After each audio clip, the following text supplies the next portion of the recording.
আজ সকালে ঘুম থেকে উঠতে একটু দেরি হয়ে গেছে। সুব্রত তাড়াতাড়ি করে ময়দাটা মেখে দিয়েছে, আর আমি এদিকে লুচিগুলো সব সুন্দর করে বেলে নিয়েছি। আমি সবসময় লুচি যখন ভাজি তার আগে সব লুচি সুন্দর করে বেলে নিয়ে ভাজি।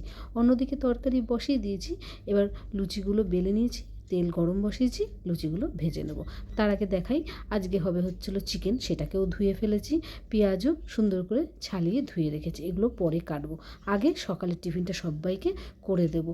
আজকে কিন্তু এটা পুরোটাই আটা দিয়ে করা হয়েছে, আর একটুখানি জোয়ান দিয়ে দিয়েছিলাম ময়দা মাখার সময়। জোয়ানটা দিলে না আমাদের বাড়িতে দেখছি সবাই বেশ ভালো খায়। এবার গরম গরম লুচি ভেজে সবাইকে দিয়ে দেবো। তেলটা যদি একটু ভালোভাবে গরম হয় আর লুচির ময়াম যদি ভালো হয় না, লুচি তো ফুলবেই। সুন্দর সুন্দর ফোলা লুচি খেতেই বড্ড ভালো লাগে। লুচি গরম খেতে যেমন টেস্ট, এরকমই লুচি না ফুললে না খেয়ে সেরকম মজা পাওয়া যায় না। তবে আজকে তো সব লুচিগুলোই দেখলাম সুন্দরই আমার ফুলেছে। এবার সবাইকে পরিবেশন করে দেবো।